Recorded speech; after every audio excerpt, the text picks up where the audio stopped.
And welcome, everyone, to another episode of The Kuehl Show. I am your host today, the Insider of the Insiders, Tyler Kuehl. And yes, folks, we're finally back here on a Monday here on 12 Ounce Sports and starting off here live on Instagram Live as well. Got a couple people joining there in the chat. Hey, look, Paul Loudon and Casey Joe as well there. Hello, nice to see you there on the Instagrams.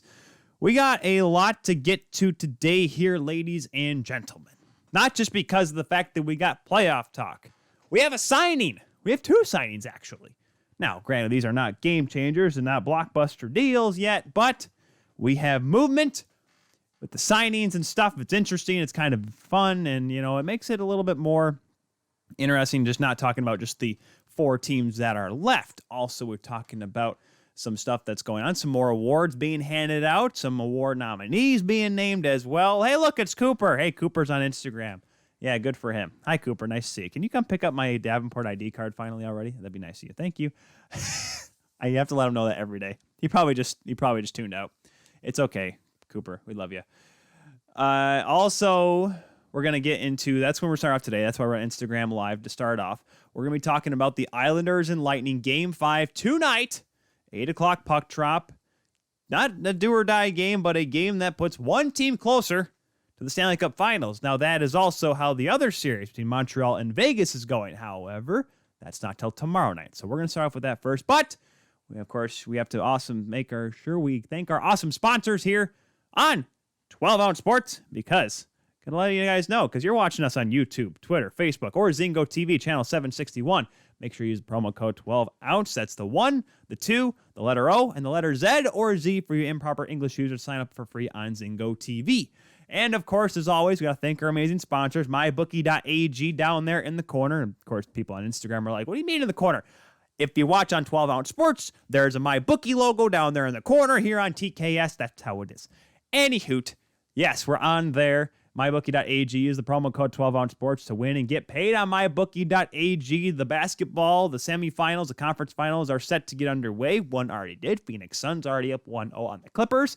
I know this because I have to cover it for my writing job, so I kind of have an idea. Kawhi Leonard not being in the lineup, not good for the Clippers. At least that's from what I get. Paul George out for the Suns? Who cares? This Devin Booker guy is pretty good. And also, you can go on MyBookie to go bet on Devin Booker, and you can get paid, and you can buy more books when you watch Devin Booker after you bet on mybookie.ag. That's how you do it, kids. That is how you sell right there. And, of course, speaking of sell, Second String Leather Company up there in the corner. Get in there. You need a new wallet?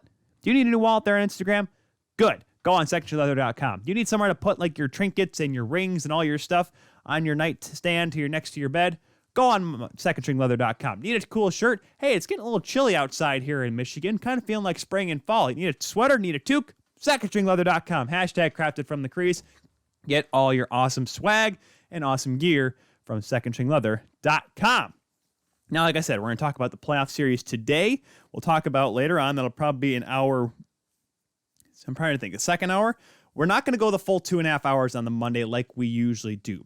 Two reasons. One, there is still not a whole lot to talk about. Two, I have to be up at 1 o'clock in the morning because, unfortunately, kids, this week I am pulling the morning shift at the radio station I work at. So it's a little tough right now, but it's okay. No need to panic. We'll still get you all the great information here. We had a guest on. I tried to get a couple guests. Unfortunately, a couple things just couldn't play out, so we had to do it a little bit shorter today. We may go till 7:30. That's probably a good guess right now for today's program. But of course, if you're watching us on the Kuehl Show YouTube channel, the replay, or listen on your favorite podcatcher, you're probably like, who cares if it's 7:30? I mean, it's the thing says you got an hour 20 left. I don't care how long it is. That's true. I get that indeed. However, let's jump right in, folks. The New York Islanders and the Tampa Bay Lightning. Game 5 tonight. We've had a couple games since then. In fact, this is the third show in a row that we're previewing the Islanders and Tampa game. Now, yes, that's because of the fact that they had an extra day off. We did Tuesday, Thursday last week, and now we're doing one on Monday. So as far as we know, knock on wood, on Thursday, we're going to be doing Game 6 of Montreal and Vegas preview for you. So I'm pretty sure everyone on Instagram's like, finally, we have something other than the Islanders and Tampa. But let's get into it nonetheless. The series now tied at 2. It was a little bit interesting that first game at Nassau in Game 3, guys. 2-1 win for the Lightning. A 2-1 victory. Dare I say it, children?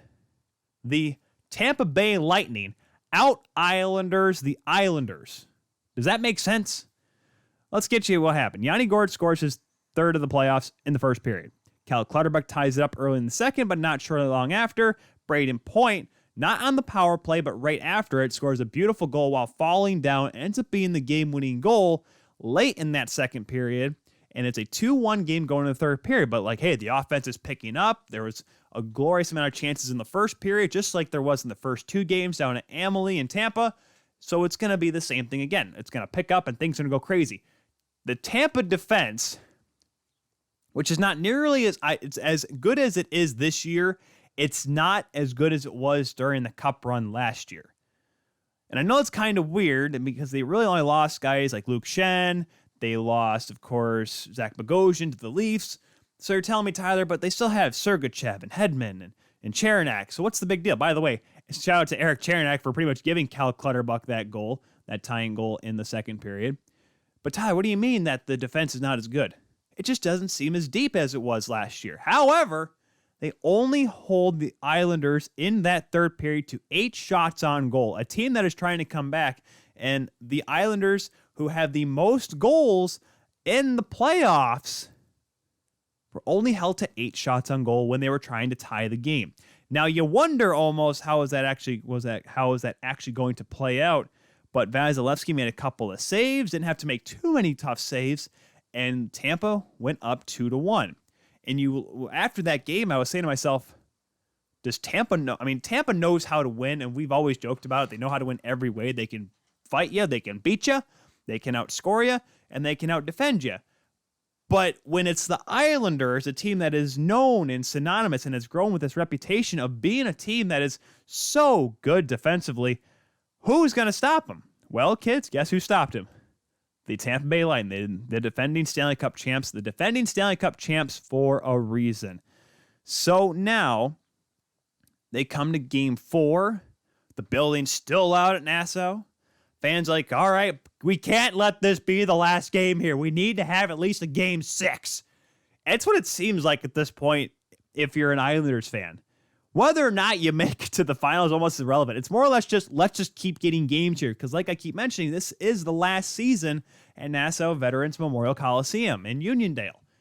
Next year, they're going to be at their new barn near Belmont Stakes or Belmont Park. I forget exactly what town it is. It's in New York over there on the island. But this is a big deal for this franchise and for these fans. I mean, shoot, I feel like it's in NBC's contract that they have to show Ralph Macchio at least once every game. Can we have a question about that? That's a thing that needs to be fixed, right? But anywho, so Game 4, first period happens. Chances galore for Tampa, nothing for the Islanders. And it's like, oh my gosh, now this is where the Tampa Bay Lightning are just going to take over this series.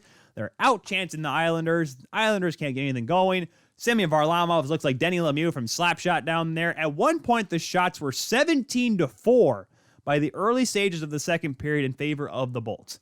It seemed like there was no way in the blue blaze in hell that the Islanders were going to get a goal. However, somehow, some way, some guy by the name of Brock Nelson showed that he's a pretty good hockey player. He feeds Josh Bailey for his 6th goal of the playoffs, and the barn goes bonkers.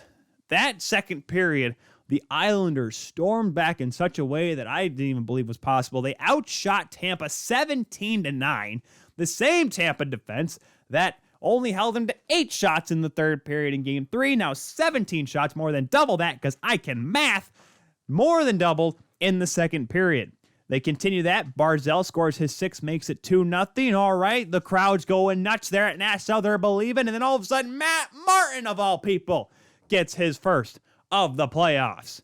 Holy, and a beautiful backhand. How about that? Nice little soft hands there, Mr. Matt Martin. I know he can score goals, and he put up some big goals during the last year's playoff run in the conference finals, but holy cow. He's usually using those hands and fists for beating people's faces, not putting pucks top corner over Vezina candidates, and most likely a Vezina winner, Andrei Vasilevsky. That's his first. It was 3-0. Okay, they're going to the third period. A lot of time left for Tampa, but It's 3-0. And then I believe it was Brian Boucher.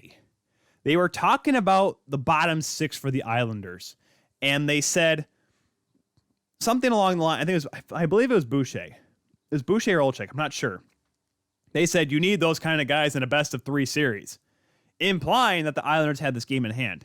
Not 2 minutes later, Braden Point scores his playoff-leading 12th goal. And I said to myself, oh boy, here we go. And the worst part is I have my iPhone next to me. So my Android that I'm here on the Instagram live with here for you folks here on The Kuehl Show, at The Kuehl Show on Twitter, Facebook, and Instagram, by the way. I had my phone next to me, but I had my Apple phone that I have for my job. And my Apple phone actually gets more up-to-date Twitter notifications. So that's where I see my tweets from Friedman, my tweets from Johnston, Bob McKenzie, the whole 9 yards, the big insiders. And also a couple other guys as well. And unfortunately, my phone's not in here. It's actually out in the living room right now. But that went off, and I started realizing, I think, during the series against Toronto, it's about 45 seconds to a minute when something happens. Because obviously, when they watch it, they're watching it live. Eric Pesolano, hey, how's it going there, buddy?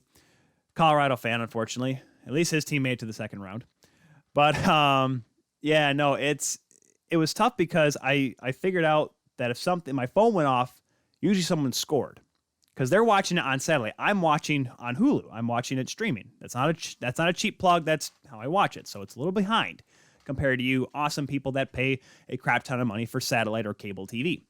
Now, regardless, I'm watching this and I see my phone go off and I'm like, it's 3-1. I'm like, no way the Tampa Bay Lightning scored again.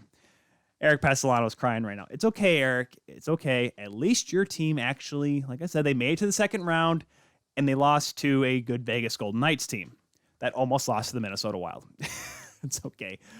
But I'm like, there's no way. But then Tyler Johnson of all people, who we talked a couple weeks ago with Matthew from Raw Charge, we said, all right, he's going to be gone because he's $5 million. He's an overpaid hockey player. And then he scores a big goal. And I'm like, my goodness, this guy's going to stay here. And I said it too with Matthew. What if he has a big playoff here? And all of a sudden they're going to keep him just because of the fact that, hey, this guy was hot. He's playing well. He may be overpaid right now, but he's good in the playoffs. Well, that's kind of how it is with some guys in this postseason. So it's 3-2 and things are tense because there's a lot of time left in that third period after that second goal was scored by Tampa. And it went from a raucous Nassau Coliseum to, dare I say, the Scotiabank Arena for a Leafs game on a Wednesday night. Dang near death silent. Now, the Islanders fans trying to rally him, but it's like you almost saw this collapse before your eyes because Tampa comes back and wins. There's Game 5 down at Amalie with the Tampa Bay Lightning having a chance to clinch a spot in the Stanley Cup Final. Yet, they were able to bunker down to the Islanders, but not with a little help. The clock's ticking down. I'm watching it on NBC Sports, and they get that red diamond with letting you know there's less than 10 seconds left on the scoreboard. Puck comes out in front, and Ryan McDonagh, of all people, has a wide open chance because people forget that he is actually an offensive asset for the Tampa Bay Lightning. He gets the puck. He's wide open. Varlamov comes flying out 1980 style as a goaltender. He's like, I'm going to stop this thing. And McDonagh's like, how about I stop right here? Does a spinorama, gets it around Varlamov, and Ryan Pollock, who came from literally downtown Manhattan, sliding across, thought he was at Barclays Center almost, slides across, makes the game-saving save. Islanders win. It's 3-2 the final, 2-2 the series after the save of the playoffs. I'm sorry, there's been a lot of great saves with the goaltenders. Carey Price has made great saves. He's winked at Mark Stone. Robin Leonard made a couple saves last night. We'll get to that. Marc-Andre Fleury's made big saves. I mean, the list goes on and on, but that right there is the save of the playoffs. Not just because of a great effort by a defenseman, but also the fact that it saved a game. Now, probably the most recent example of this, for me, maybe for some younger kids out there, the 2011 series between Boston and Montreal. I believe it was Game 5 in Boston. Game 5 in Boston. The series was tied at 2. Michael Ryder, former Canadian, stopping his former team with a big save after Tim Thomas. You know how Tim Thomas used to be kind of kind of flaky around the net. He was off in the corner going to get a cup of cold brew Dunkin' Donuts like it's that dumb bubble hockey goaltender from that commercial everyone always has to see 10 times a game. He's over there. Michael Ryder made a big save there. That was almost a game changer, a series changer, giving Boston the chance to win that game on their way to the Stanley Cup Finals that they won that year over Vancouver. Now, an older one for you kids, for someone my generation, Eric Passolano may have an idea about this.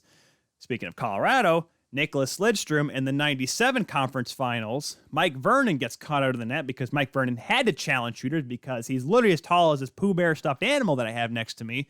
He gets caught out of the net, and there's a wide open net, and Nicky Lidstrom comes back with the stick and knocks it away, holding a goal line stand. Now, yes, was it as dramatic looking as Pulock's? Was it the last second? No. Was it as nice, flashy, like a glove save like Michael Ryder's? No. But it helped the Wings win that game and go on to win their first cup in 42 years. So there's that. It's a curse breaker for you. Unfortunately, Colorado fans haven't really have to wait long. They won it in their first gosh darn year, and the fans in Quebec are like, we literally had this team. We just didn't have Patrick Waugh. I'm going way down the yellow brick road here. So now we come back to tonight.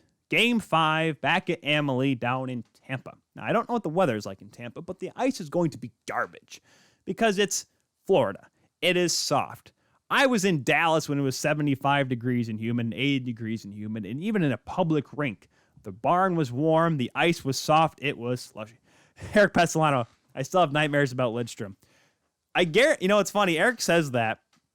Quick side thing here. Nick Lidstrom is the nicest guy I have ever met that has played for the Detroit Red Wings. And I've met a stone Darren McCarty.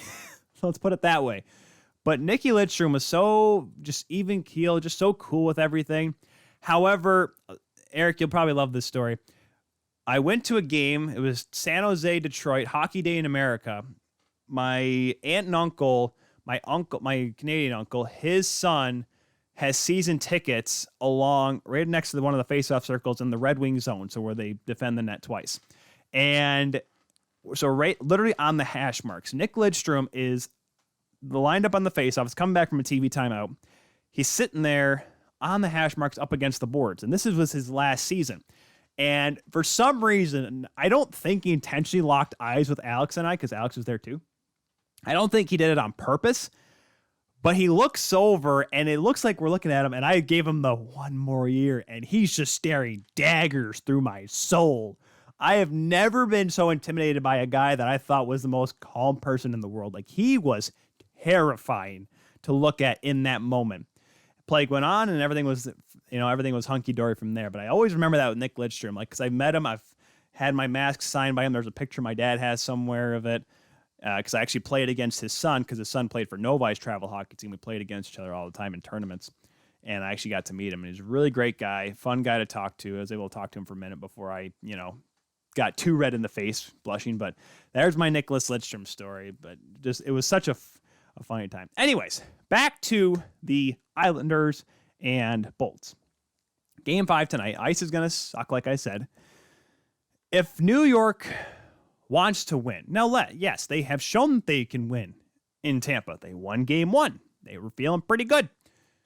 Yet, you have to think, is Tampa going to come out with a better effort? Because they came out flying.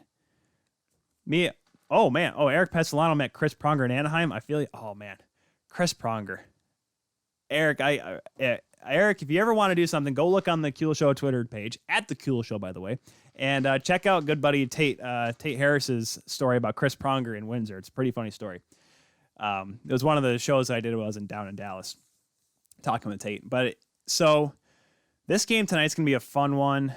I want to say if Tampa gets a good start again, I don't think the Islanders will be able to hold it off, because the difference is that Tampa's going to have the home crowd. And yes, I know we talked with Nick Alberga last Thursday. We talked about how Amalie can be very, very quiet, can be very solemn. And it's a mixture of Nick saying the fact that it's the Tampa Bay Lightning fans knowing that their team is good and expect them to win, which is kind of sad. And I would love to have that feeling one of these days, but that's just never going to happen as being a Leafs fan almost. But they still have the Lightning have that comforting feeling when they play at home. It's not hostile for them.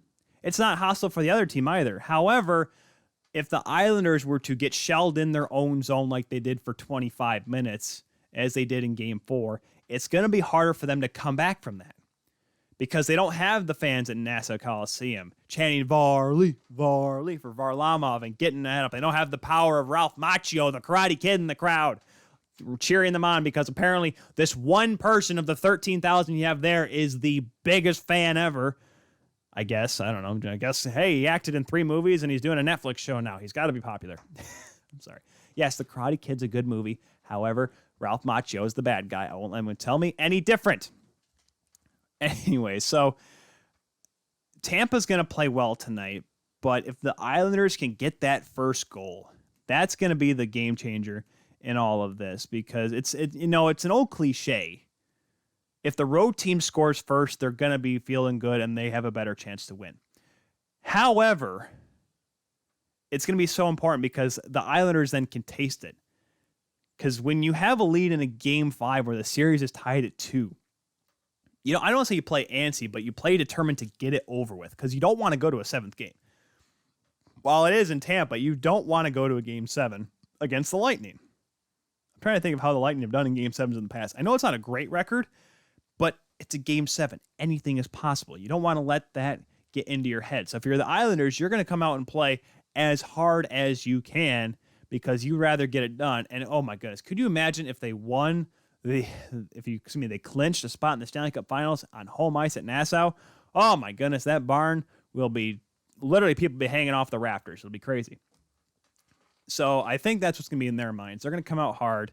And I'm pretty sure Barry Trotz is saying that too. I'm like, guys, we can't get shelled in for the second game in a row in the first period. And I'm pretty sure, and if Tampa's like, hey, if we can get out ahead though, and they can bunker down because they showed in Game 3 that they can literally just be like, all right, we're up by 1, we're up by 2. No more offense. Everyone sit back. We're not letting these guys get anything going. So it's going to be a tale of 2 games here. Granted, this game may go scoreless through about 30, 40 minutes, and we may have us a very tight third period. But that's what makes this fun, right? Both series right now are fun. It's not like one series is boring than the other. That's why like last year was kind of weird. It was like, oh, you have Tampa winning in 6 games over the Islanders, okay, and then you had Dallas, the Cinderella team, just swamping on the Vegas Golden Knights. At least this year, the Final Four series are shaping up to be a little something fun. Fun to watch for me and you and all the kids. Everyone come around, get a bowl of popcorn, and get ready to watch some great hockey. 8 o'clock tonight, puck drop on that game. That'll be on NBC Sports Network and CBC and Sportsnet for our viewers up in Canada. Unfortunately, as much as I would love to listen to Johnny Bartlett, not possible down here south of the border. It's a shame. And, of course, it's also a shame because the news came out today that the border is going to be closed until July 21st. And I'm not surprised, but it's still a bummer because that means we're so far away from Scotiabank Arena and Rogers Skydome being open up to the public. Eventually, it's going to happen, kids. Eventually. But that is it for us on Instagram Live here. We gave you the preview there. We're going to take a quick break here on 12 Ounce Sports as well. When we come back, we're going to talk about some latest news and notes, a couple of big events that came along today, a couple of trophies as well, some news, some signings, like I said, as well. So for folks on Instagram, thank you very much for tuning in. Eric, Cooper, Casey, Paul Loudon was on there for a minute. Thank you all for watching. And of course, if you're watching on Instagram TV, thank you for watching this as well. And so we'll see you guys on Thursday's show for previews of the Vegas Montreal game because we'll finally be able to do that for all of us on 12 Ounce Sports. We'll take a quick break. When we come back, more of the Keel Show on 12 Ounce Sports.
And welcome back, everyone, to the Kuehl Show here on 12-Ounce Sports. I'm the insider of the insiders, Tyler Kuehl, jack of all trades, master of none, as I have been told before, and I will be told again. So we just ran through, if you're just joining us here on 12-Ounce Sports, we just went through the Islanders Tampa Bay Game 5 preview. But if you missed it, you can always catch it tomorrow on the Kuehl Show YouTube channel, your favorite podcatcher. But as I say that, of course, I'm like, well, Game 5 would have already happened. I guess if you want to get caught up on the games as well, like Games 3 and 4, I do that as well. So I guess if you really want to go that far back, be my guest. And of course, absolutely, give us a follow on there. Give us a subscription on there.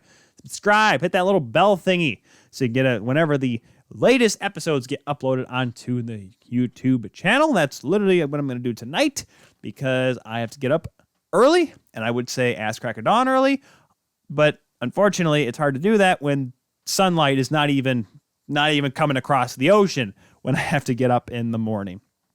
But let's get to some news and notes here. And we'll start off with a couple of special things. Today is, of course, a lot of you follow us on social media. Today is National Indigenous Peoples Day, and it's a relatively big day, just in general, of course, to recognize the folks from the First Nations. It was meant to initially, it's a day where the people recognize and celebrate the cultures and contributions of the First Nations. And why I wanted to mention it today is because, believe it or not, folks, there's a lot of people, a lot of players, a lot of people that have been around the game that are of Indigenous descent. Now, yes, there's the very popular ones, guys like Jordan Tutu, who is an Inuk, the first Inuk player to ever make it to the National Hockey League. Ethan Bear, who unfortunately had, he had the incidents following the Oilers getting swept in the Stanley Cup playoffs this past year, but he's a member as well. He's an Indigenous folks as well. But there's also a lot of other very star players today, but also very historic names. Obviously, the big one you got to mention whenever you talk about Indigenous Peoples Day is Fred Saskatchemus, Saskatchemus, the first Indigenous NHLer ever. And of course, talk about Ojibwe. You have Reggie Leach, who was I believe he was the first ever Conn Smythe Trophy winner of the Stanley Cup Finals on a team that didn't win. Reggie Leach, who led the NHL playoffs in points in 1976 before the Flyers lost to the Habs that year. Of course, Big Chief George Armstrong. It's in his name, Big Chief. But of course, there's Ted and Jordan Nolan, and a couple names you may not know. Rene Bourque, Michael Furlan, Vernon Fiddler, formerly of the Nashville Predators. Carey Price is Alkachu from the Alkachu First Nations. And another one is TJ Oshie, is Ojibwe as well. So obviously it's a great thing to celebrate. And obviously with all the stuff that's happened up in Canada with Kamloops and all the residential schools, it's obviously been a very, very tough time for those folks. And it's something that we need to obviously keep open and learning about as we become just a better society all around, celebrating National Indigenous Peoples Day. And taking a quick turn off the side here from hockey. Something that came out literally before we did the show. I don't want to say it technically is breaking news, and I'm going to say the gentleman's name. I didn't have enough time to look it up, unfortunately, how to pronounce it. I'm going to try to go for it. Carl Nassib. Nassib plays for the Las Vegas Raiders. He posted on Instagram today coming out as a gay man. And he is the first National Football League active player to have come out as a gay man, and the response that I saw on Instagram and majority on Twitter was very positive, and that is awesome. Because one thing is the fact that, first of all, he made a really good shout out and is donating $100,000 of his own money to the Trevor Project, which is the #1 suicide prevention for LGBTQ plus youth in the United States, which is awesome, of course. Put in the money to a really good cause, good for Carl. And that's just the big thing, too, because remember when Michael Sam came out prior to the National Football League draft many years ago, former Montreal Alouette great Michael Sam. That was a real big story, and now the fact that there is an active National Football League player coming out, and of course this being Pride Month as well, it's also a real big deal. And I myself, having friends that are LGBTQ+, it's a real, for them, it's cool to know that there are professional athletes out there that are willing to speak out, and obviously There are so many. There's a long list of NHLers that are part of the You Can Play movement. Guys that come to my mind first: Morgan Riley, James Van Riemsdyk, Braden Holtby was part of the Washington, D.C. Pride marches, Pride Days, Pride celebrations. Tyler Seguin, Marty Turco, one of my favorite goaltenders, one of my favorite college goaltenders of all time, University of Michigan grad. He's also been a part of it. The game itself has always been very positive towards it. And there's a lot of players and folks that have come out, and obviously the National Women's Hockey League, they have a very, very well represented community of the LGBTQ plus community. And just the fact though that someone from a major professional sports league, an active player, has come out, it can be a game changer for the good, because there is, coming from someone who grew up in, I don't want to say an era where it was really frowned upon, because I was kind of in the middle, but I mean, where you would make those vulgar slangs towards someone you didn't like, or you say something jokingly towards someone that, as a kid, you don't realize could have offended someone. I grew up in that era, and I'm glad we're slowly moving out of that to a better time for people, that are involved in the LGBT community, that are gay, that are, kind of afraid to come out to people. And I've met people that are, kind of hesitant to coming out. One of my groomswomen, Jenna, she is one of the best people I've ever met, one of my best friends ever. She's the reason why I ever asked Kelly to just simply date me, let alone marry me. I remember when I worked with her when she was trying to figure out how to come out to her own mother, let alone actually, coming out to the world, just simply telling her mom that. And I know how tough it was for her, let alone a professional athlete who plays on one of the most historic franchises, the NFL, in one of the world's most popular leagues. I'm not saying there's going to be this massive, complete change, and there's going to be a bunch of people that have come out. One guy I always look at, very fond of and kind of idolize for his voice and what he does and what he stands for, Scotty MacArthur. For those that don't know, he works at Sportsnet 590 up in Toronto. He works for The Leadoff, the morning show up there in Toronto. He came out a couple of years back, and it was a real big story, and it was for the good as well, because, he's someone that battled with that, because it's tough for some people. And the fact that Carl Nassib is able to come out openly and say, hey guys, I am gay, and I'm proud to be gay, and he's happy that, and he's, of course, and the Raider fans, and the people think, the Raiders, they are the most fierce fans and, the most terrifying people in the world. I looked on his Instagram page, everyone that was following him, they gave him, the big thumbs up and saying, that's awesome, dude. Congratulations. Like stuff like that, like positive stuff. That's what we need in this world, guys. We need more of that. It's something that it's so great. And now you wonder who's the next one, because, there have been players that have retired that have came out in all major sports, but no one until Carl has done it while he's been active. Michael Sam did it when he was a college football player. Unfortunately, he couldn't make the cut in the NFL. But this is a great story, and it's going to be exciting to see how it positively affects not just football, all sports, and, society as a whole. That's something we need. Just everyone to be nicer to each other, be more, accepting and understanding. That's the biggest thing of everyone, because not everyone's going to agree with everything. Shoot, my dad and I go play golf, and we argue about something at least once in a while. But at least as long as people understand, people listen, and they listen to each other, and they respect what they want to believe and stuff like that. That's what's going to make this world a better place at some point. Now, granted, if you ever go on Twitter after a Leafs loss, it's going to go back to square one, but that's neither here nor there. So let's jump back to the hockey page here. I know it's got a little soft there, but you know what? I believe it was something that was certainly worth mentioning indeed. So now let's get back to the hockey page here. Some news that came out, a couple signings we had here. Blake Como re-signs to the Dallas Stars, 1 year, $1 million paycheck for him. Not a big number, obviously. Blake Como, a solid depth piece. He is going to be a guy that they're going to want to use. He's the bottom six. He sometimes jumps into that second line role for Dallas, but, someone that knows his role, and that's why he's only getting paid $1 million. Matt Nieto is re-signing with the San Jose Sharks. He was going to be UFA on July 28th, but he signs a 2-year deal staying with San Jose. Trying to see where his money's at. Financial terms have not been disclosed as of this time. That was at 4:30 Eastern time. Let's jump on over to Sportsnet, see if anything's been released yet. I don't think so. I click over to Sportsnet. Right there. Bam. That's the first story. Carl Nassib. Good for him. That's awesome. That's good stuff, guys. And trying to look for the Matt Nieto story.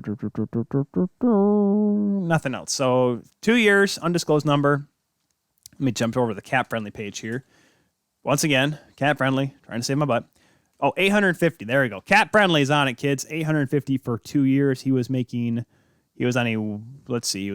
2-year, $1.97 million, $975 million contract with $700,000 last year. Excuse me, that was 1.975 with the Colorado Avalanche.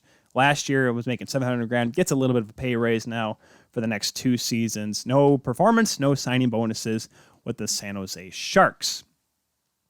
And some other news, Jacob Slavin winning the Lady Byng Trophy, the most gentlemanly player in the game. It's kind of funny this was announced. I believe he only had 2 minor penalties all this season, Jacob Slavin. Alex and I, so brother Alex, we played golf yesterday for Father's Day with Dad and I. 3 of us. Alex won somehow. I 3-putted on the 18. Just wasn't a good day. But we come back, we're playing some chell, and we like to play random, and he got Carolina. Of course, Alex, the Carolina Crusades captain himself, he was able to play as his team, and he said any penalty taken by Jacob Slavin today makes this game not real. Obviously, it's not real. It's a video game, but he said the game is going to be nulled. Doesn't exist. It won't count to the record at all. But Jacob Slavin, congratulations, winning the Lady Byng this year. There were some people that actually complained about Austin Matthews and Connor McDavid not winning the award, to which I say to them, shut up. That's the stupidest argument I've ever heard in my life. And some awesome news also coming out of Seattle. JT Brown retires from hockey. Tough call for him. He said it was tough to hang up his skates. However, he gets a cool deal signing out with the Seattle Kraken as the first television analyst for the Kraken next season, meaning he's going to be working alongside Johnny Forsland there. The Seattle Kraken guys already have the best probably TV radio duo in the league, and I'm saying that as a loving Leafs fan, knowing that I have Joe Bowen and or Chris Cuthbert / Gordon Miller in my corner for television. In terms of, we'll just say regional broadcast, because unfortunately, as I bump my microphone, the Leafs are never regional. They're hardly ever regional, so I'm not going to consider the Leafs that. But as a guy that grew up watching Kenny Daniels and Mickey Redmond and listening to Kenny Cal, I love those guys to that, but boy, next year, Seattle's going to be on fire with their production there. I believe it's Root Sports Northwest that does the stuff out there for them and the Mariners. And the Seattle, holy moly, help me out here. The Seattle Storm, right? Seattle Storm, that's the WNBA team out there. The ones that literally just won a championship. Seattle Storm? Yes, Seattle Storm. Thank you. WNBA team. I want to say Storm. Wait, the Supersonics were the old team with Sean Kemp and all that. But, so yeah, he'll be doing games for Root Sports with John Forsling along with JT Brown. I believe he's going to be, I don't know if he's an analyst, he's going to be a studio analyst or a color guy. That has not been determined yet, but he's going to be a part of the broadcast, which is awesome. And of course, on the radio side of things, you're going to have good guy Everett Fitzhugh, Detroit native, former Cincinnati Cyclones broadcaster Evie Fitzhugh, going to be on there. Fitzy's going to be kicking tail on the airwaves, while on the TV waves, it's going to be John Forsland. But of course, with that, we do have some sad news today. Tom Curvers, the first ever defenseman to ever win the Hobey Baker Award winner with Minnesota Duluth, 1986 Stanley Cup champion of the Montreal Canadiens, current assistant general manager of the Minnesota Wild, passed away at the age of 58. And it was tough because Eddie Olczyk, during Game 4, I want to say the second period, the game had a little bit of a lull, and it was very strange because in television, you can let the game kind of breathe a little bit. You don't need to talk all the time. But Tom Curvers died after battling lung cancer. He had been the assistant general manager at the Wild since 2018. Eddie Olczyk goes on. I said, I'd like to take a moment to talk about a friend of mine, Tom Curvers. And he said that he was in rough shape and keeping thoughts and prayers. And I'm like, oh, that's never a good sign. Because Tom and Eddie played together with the Toronto Maple Leafs back in the 90s.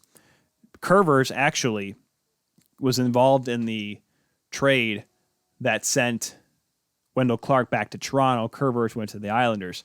So that's not how I remember Tom Curvers. I always remember Tom Curvers from Minnesota Duluth, the first ever defenseman to win to win the Hobey Baker Award winner. I believe that was the third year it was handed out as well. But the crazy part is, they have it here on Sportsnet. He had 76 points in 43 games that year. Little tidbit of information. Tom Curvers, if I'm not mistaken, if you watch the game back, the national championship game, I believe he was on the ice.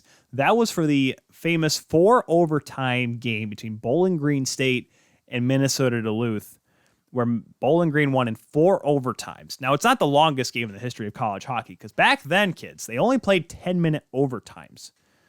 Because I guess they didn't want to tire the players out. Even though after 4 overtimes, everyone was gassed. You can find the national broadcast feed, which is fine. It's good. It's a good broadcast. But there's also on YouTube, if you look it up, there is the video that was from the national broadcast, but it was timed with the Bowling Green radio feed. And that's why there is Homer broadcasts, and there's a reason who I listen to during the playoffs, or I choose not to listen to during the playoffs. I'm not going to name names, but there are a couple broadcast crews that are part of the semifinals right now. But yet the emotion of that call, something I aspire to, because the call itself is great. It's calling the game. Everything's going on. There's plays, all sorts. And all of a sudden the goal happens, and you can hear everyone in the booth scream. And unfortunately, Tom Curvers was on the wrong side of that. But just a guy he's done everything in the game. He's won cups, great college standout, and was doing a lot of stuff for the game, was a scout as well for a long time before being the assistant GM in Minnesota. Our thoughts and prayers are with Tom Curvers' family and friends. So, not much other news other than that, though. As far as we know, we don't know who's starting tomorrow night for the Vegas Golden Knights. But let's get into that series. Tied at 2, going back to the Strip, to Las Vegas. Well, it's in Paradise, Nevada is the rink. But you know what I mean. It's off the Strip in Las Vegas. New York. I was looking at the wrong part of my notes. Vegas Golden Knights and Montreal Canadiens tied at 2.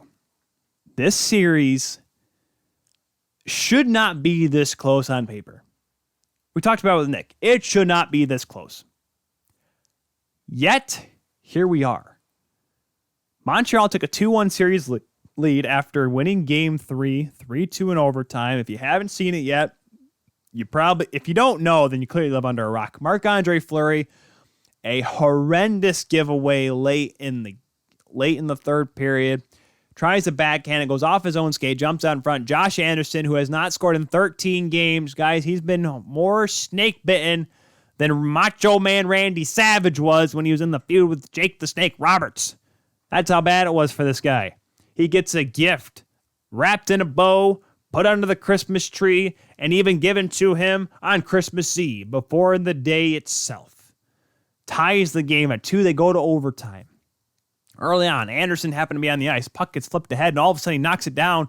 Can't get a breakaway because he can't control it. But here comes Paul Byron. Just happens to be there all the time for the Canadiens. Picks up the loose puck. Fakes out Fleury. It's a 2-on-0. Gives it to Anderson. Anderson taps it in. Game over. The Montreal Canadiens win Game 3. Oh boy. Montreal's ahead 2-1. Guys, this is it. Montreal's going to take over this series because no way they're going to lose Game 4 at home. Peter DeBoer puts out on the ice. They are doing the morning rushes, and you see Robin Lehner's in the starter's net. Robin Lehner's in net. Montreal's got this, guys. He hasn't played since Game 1 of that series against Colorado. He got shelled for 7 goals. Only a second start. No way that Montreal finds a way to lose this one. Montreal outplays Vegas. They outshoot Vegas for the first time in the series. No way they lose this game. Robin Lehner, though, Panda himself, says nay, nay, or however a panda would say it. I don't know how a panda would growl no, but I guarantee you Robin Lehner did it. 27 saves for Robin Lehner. Paul Byron scores, though, late in the second period on a breakaway. It's 1-0 going into the third period. Montreal's feeling good, though. They're out playing them. It's only a 1-goal game. Braden McNabb, though, gets a squeaker, his first of the postseason. Nicholas Waugh in overtime after a great save by Price. Waugh is left open in front. Carey Price is like, I don't know what else to do here. Waugh gets his fourth of the playoffs in overtime, just over a minute and a half in. And the Vegas Golden Knights tie the series at 2 after the second overtime game of the series. Now, there's two parts to this that we're going to go into here before we wrap things up on today's show. The first one, let's get into Robin Lehner. We'll get to the penalties here in a second, or the lack thereof. But let's talk about Robin Lehner. Robin Lehner, since that year in Long Island, 18-19, I've always liked Robin Lehner, even when he was in Ottawa. Heck, when he's in Binghamton. I used to watch him when he'd come to Grand Rapids. Big, tall kid from Sweden. Kind of moves funky, but he can make the save because he's huge. He's a pretty good goaltender.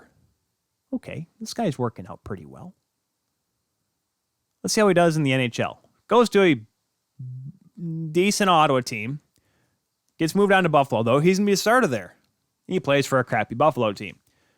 Has his flashes of brilliance, but, he just doesn't look all into it. Kind of gets a little bit flustered, gets angry at times. So then he gets kind of excommunicated, goes to Long Island. Barry Trotz comes in to be the head coach. Him and Thomas Greiss. Let's see how this goes. I mean, it's Barry Trotz. He just won the Stanley Cup, but Robin Lehner's kind of shaky. He could be a decent goaltender, but we'll see how it goes. But then Robin Lehner and Thomas Greiss win the Jennings Trophy. And all of a sudden, you see the Bill Masterton Award go to Robin Lehner. And that's when we learn the story of Robin Lehner. I'm sorry, guys. If you are not a fan of Robin Lehner, clearly you have something out for him that I don't know about. Because this guy has literally came back and has aired his dirty laundry for the world to know that he was able to beat something that not many can. That's why the Bobby Ryan story for me is so personable and so in-depth, because someone that's willing to come out and say, hey, I need help. Robin Lehner did that. And that's tough because he was really the first one to come out and say, as an active player. And so I've ever since that season, I'm like, you know what? Robin Lehner's that's a guy I can cheer for. Even with all the goaltending controversy and Alan Walsh showing the sword in the back of Marc-Andre Fleury during the playoffs last year, what have you, whatever. I'm sorry. I am still cheering for Robin Lehner. Even when he didn't even get the call for the playoffs, Robin Lehner's still a cool guy. I love Marc-Andre Fleury. Love how flashy he is. He's a fun goaltender to watch.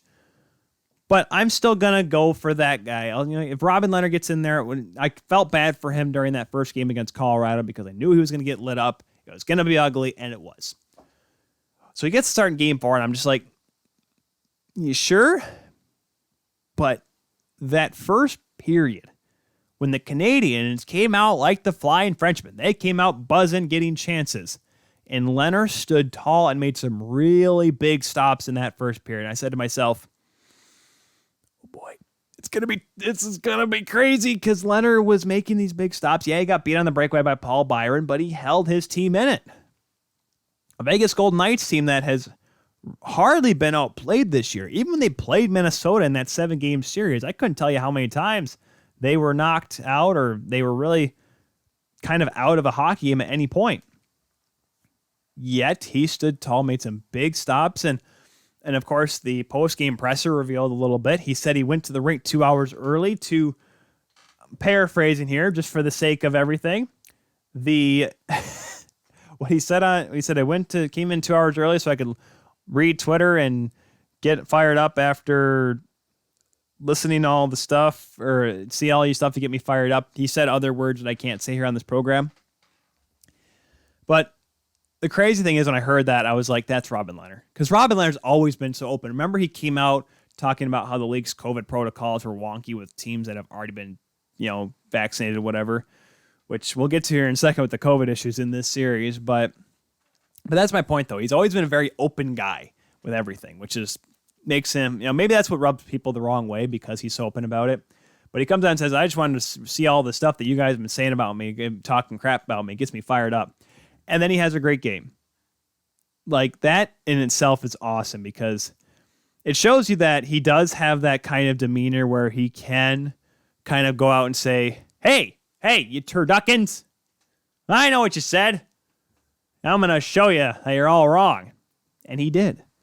Now, there was a couple people saying, I wouldn't be surprised if Pete DeBoer goes back with Marc-Andre Fleury tomorrow. Now, hold on there. Now, yes, I was shocked to see Robin Leonard get the call for that game.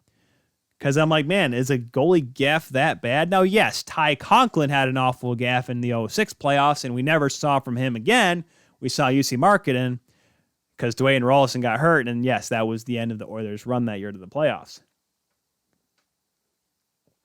Sorry, I had to take a quick swig of water there. Palate's getting a little dry. So that said, I was like, okay, well, let's see how Leonard does. And if Leonard loses, then go back with Fleury in Game 5 and a must-win game where the Golden Knights could get knocked out by an underdog in the 5th game of the semifinals for the 2nd year in a row. Well, Leonard made sure that wasn't going to be the case. So now you go back to Nevada. Series tied at 2. Now, the two things I mentioned with the COVID problems, Dominic Ducharme, of course, held out of Game 3. For those who don't remember, he held out because there was first irregularities with his COVID test, but they found out he actually tested positive. It was confirmed. He's quarantined for 14 days, which means that this coming Friday, I think would be his 7-day mark, which means he's not going to be eligible to coach the Habs until, if they were to move on to the Stanley Cup Finals and knock on this wooden table, he would not be able to coach, I believe, until like Game 2 or 3 of that series. Now, the crazy part with that is that now it's, obviously it worked out. They won Game 3. They lost Game 4. They played well, though, so I'm like, all right. And, of course, this is a team that didn't even have Claude Julien, their head coach, during half the bubble last year because Claude Julien had a heart attack or had a cardiac episode. So Kirk Muller had to be the head coach, and he did just fine. Now, granted, he's an assistant or an associate coach now. I think he should have been the head coach, but I'm not Marc Bergevin. Marc Bergevin's looking pretty good right now because his team is in the semifinals. Also in COVID world, Kelly McCrimmon, the general manager for the Vegas Golden Knights, is also out with COVID. Now, yes, he doesn't have to be behind the bench. He's the general manager, but he is now self-isolating at home. The National Hockey League, though, has come out and said that no players have tested positive today, which is important because obviously with Ducharme being right behind the bench and Kelly McCrimmon, as things start to loosen up, he's been around the players a little bit. They want to make sure that he has had no contact with those players. We've seen a little bit with the UEFA Euros as well, that there's been some COVID issues. Players had to sit out due to COVID protocol. And, of course, in the NBA, Paul George has been out, been on the health protocol list of the National Basketball Association. So there's been that. So it's happening everywhere, but here in the Stanley Cup playoffs, where they're literally each a minimum or maximum 3 games away from the Stanley Cup Finals, when you're having COVID protocols now or COVID issues now, it's not a good sign, kids. But, knock on wood, we can get through the rest of this here because, boy, oh boy, we got to do it. We got to be on schedule because you want to know why? I want to be able to focus on the Olympics.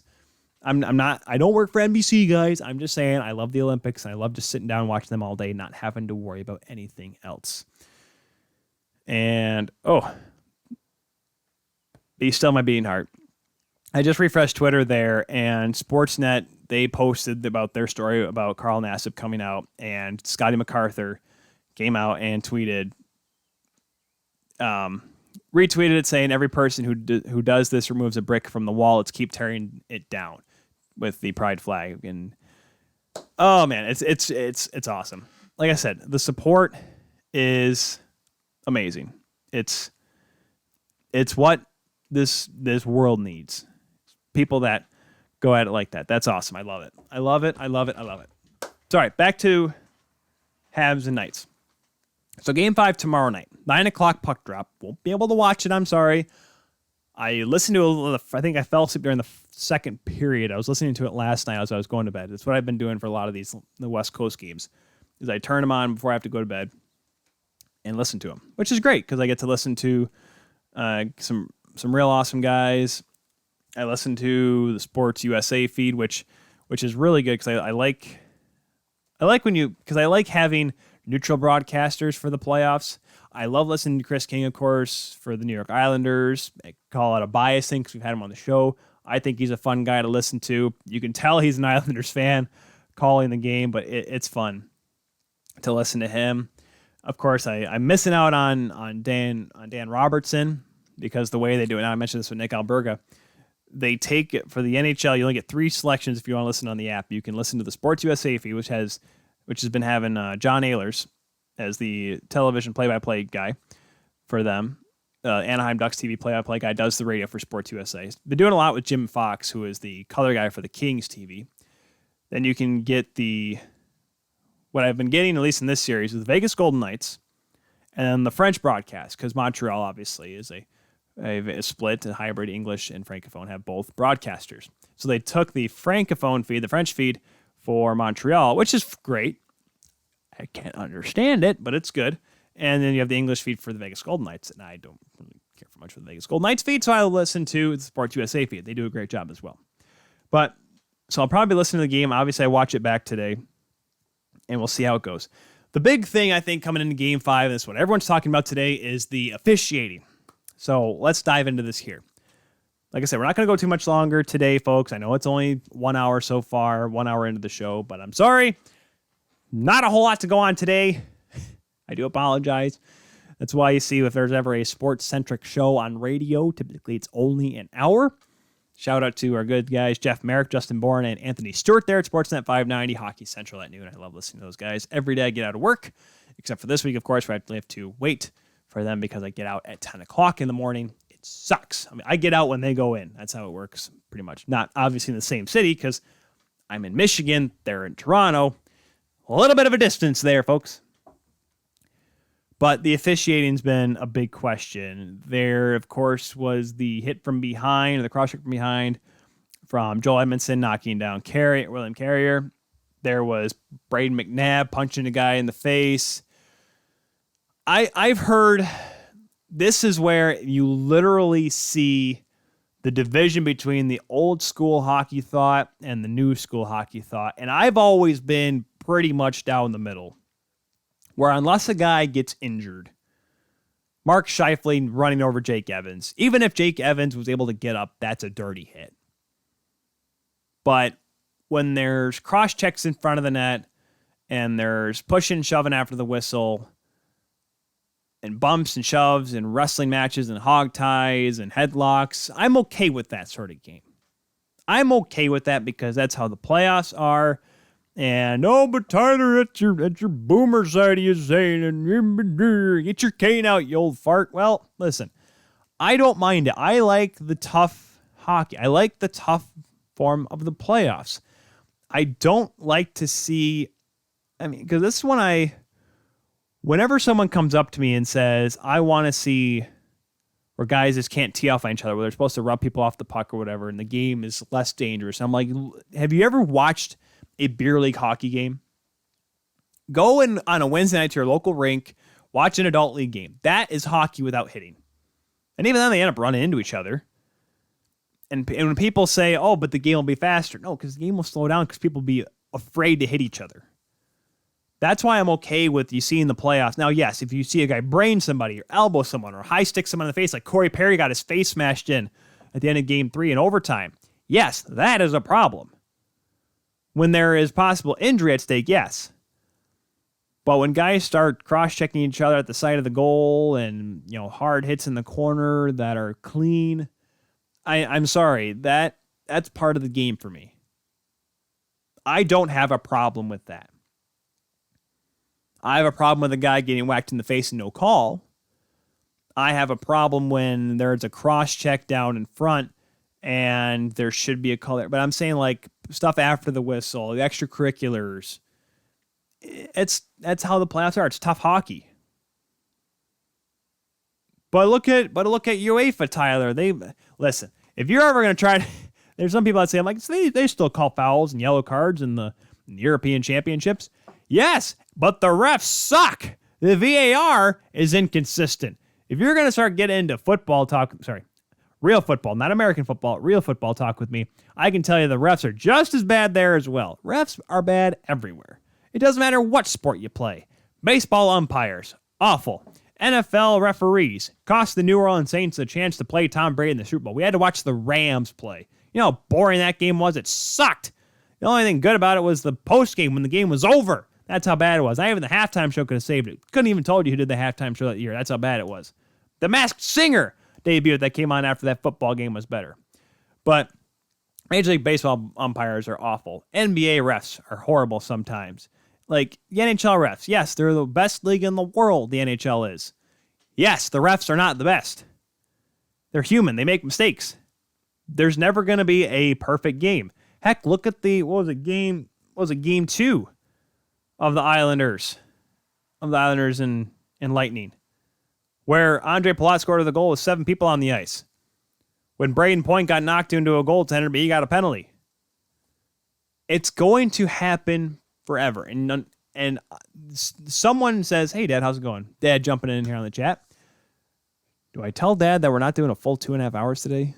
He probably a little disappointed. It's okay, Dad. You can watch the replay on the Kuehl Show YouTube channel or your favorite podcatcher where you can listen to it. Dad and I tied for second in the Father's Day Classic yesterday at Graceville Country Club over there in Walker, Michigan. Shot a 52 in 9 holes. Yeah, it was not a good day for the Kuehl clan. Also, by the way, go check out Kuehl Quest. That is their awesome YouTube channel they have, and their Instagram page as well, at Kuehl Quest, which is spelled just like my name right there, Kuehl. Make sure then the Quest is Kuest. Get it? Because it starts with the KU Quest. Okay, that's how it is. But anyways, back to this game tomorrow. I'm not going to be shocked if there's more pushing and shoving after whistles, more punches to the face, guys getting knocked down from behind, and no whistles being blown. Because the last thing that's going to happen, just Nick Kiprios put it the best way. I'm like, just shut up and play and let things play out as it is. The refs call it, they don't call it. Now, I've heard some people say that sometimes the refs will give a warning call. They'll give hey, don't do that again, guys, or else we'll call it. Now, the problem is I think the players today don't have that kind of respect for the refs as guys like Kiprios, and you look at the Lindros era and the Scott Stevens, Steve Eisman era. We don't have guys like Paul Dvorsky and Billy McCreary and Kerry Frazier, despite that one game in 93. There's not that kind of respect for those refs as there is today. Because Wes McCauley has been out right now. I don't know what's going on with Wes McCauley, but he has not been reffing as of late. I don't know why exactly. But yeah, he's been gone for a while. Or excuse me, he has not called anything in the semifinals. He was in round 2. I think the last game he did was in the Tampa Carolina series, if I'm not mistaken. But anyway, so yeah, that's the last time we've seen him. But Kelly Sutherland's been in this as well. Those are the only 2 senior officials that are respected among the players that are actually, some decent officials. So yeah, I don't know what to expect with the officiating. It's going to be tough. Now, granted, yes, this outcry of poor officiating may result in a 10 power play game because there are only 2 between Montreal and Vegas in Game 4. Both teams went 0 for 1. But I'm just saying, do you really want a playoff game to be determined on a power play? Is that really what you want? No, you want the 2 best teams, 5-on-5, to go at it. I mean, unless you're new to this, unless you're new to hockey, this is how the game's always goes. I've literally seen people get hogtied, tackled, and wrestled to the ice in a Stanley Cup playoff game and goes uncalled. Did it affect possession? Probably. No, probably didn't. Did the player get hurt? Didn't seem like it. Got back up and was yelling at the guy. Heck, what was it when Drew Doughty straight up slashed, Ryan Kessler not Ryan Kessler, it was Jeff Carter in the face? Wasn't that what it was? Hold on a second. Duncan Keith slashes guy in face. Let me see. Was it Charlie Coyle? No. Was it? No, it wasn't. No, oh yes, Duncan Keith slashing Jeff Carter in the face. This was the 2013 conference finals. He literally did that to him. He got suspended. That's because he literally had to chop a guy in the face with a hockey stick. He had to go, didn't go full Marty McSorley on him, but he was pretty close. That was where you cross the line. But if other than that, you kind of just, you play hockey hard, you play tough, you play tight checking. Does it go full hook and grab era, 1-3-1 trap like we saw in the 90s? No, we don't see it in the dead puck era entirely. But then again, players are faster and they're more athletic than they were in the 90s. But I digress. If Vegas gets out in front, they may win this series whole. Because I find it so hard to believe that when Montreal, yes, I know, they came back from 3-1 down against Toronto. You don't have to remind me. What I'm saying is 3-2 against Vegas, who, as we've seen, is a much more complete hockey club than the Toronto Maple Leafs. They're pretty good. They have experience. And they know how to win a round or two. Heck, they made it to the conference finals when they had a bunch of nobodies. Now they have a bunch of somebodies because those guys are somebodies when you make it to the Stanley Cup finals, right? Anyways. So if Vegas scores first at home at T-Mobile tomorrow night, Montreal is done because Montreal is horrible at trying to play from behind. They only came back in Game 3 because Marc-Andre Fleury literally gave the game away. That's how that game ended up playing out. Montreal scores first. Series could be a lot different. Now, yes, it could go to Game 6 where Vegas could win, then go back to Vegas for Game 7. That is an entire possibility. But Montreal cannot get scored on first. I'm calling it right now. If Vegas scores first, the series ends in Montreal on Thursday. It's over then. We're literally previewing the final game for the Montreal Canadiens and previewing Vegas Golden Knights for whoever they play in the Stanley Cup Finals. That's how it's going to end. Do I want it to end that way? No, but I just don't see Montreal winning a game where they get scored on first. And especially not in Vegas. And Vegas can have all the momentum knowing they have one more win to get back to the Stanley Cup Finals, and they'll play their game in Montreal while it's 3,500 fans, not as hostile as the folks in Paradise, Nevada at the T-Mobile. I like Vegas's chances in that game when they're one win away. Montreal win away, it's a little bit tighter. But if, like I said, Vegas scores first tomorrow, whether it be the first period, second period, third period, or even if a 1-0 game happens in overtime, they win Game 6. They go on to their second Stanley Cup final in only their 4th year of existence. That's what I think. That's the story I'm sticking to. As a former Weekend Update host of SNL used to say, I can't remember the guy's name. It was one after Norm Macdonald. Maybe Dad remembers who he is. I don't know.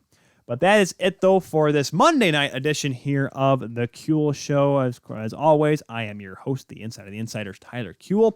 We'll be back Thursday for another hour-long episode. Should be able to get a guest for Thursday. Nothing confirmed yet. Fingers crossed, knocking on wood. We have someone to join me because, let's be honest, guys, I enjoy hearing myself talk, but I'm sure you guys would like to hear someone else's voice as well. So with that, I'm signing off. Remember, folks, as always, make sure you follow us at The Kuehl Show on Twitter, Facebook, and Instagram. And remember, if you weren't able to catch this preview of Game 5 of Vegas and Montreal, that's okay. Make sure you just tune in on the Kuehl Show YouTube channel tomorrow. The video will be up later on tonight, but it'll be up when you wake up in the morning. And wherever you get your podcast, go on there. Spotify, iHeart, Google, Apple Podcast, TuneIn Radio, whatever. Go on there. Search The Kuehl Show. You'll find the latest episode, and you can just listen to us there. You don't have to see me wail my arms around and stuff. But that is it, though, for this week's show. We'll see you on Thursday when we'll preview Game 6 between the Vegas Golden Knights and the Montreal Canadiens. I'm Tyler Kuehl saying so long. We'll see you next time here on The Kuehl Show.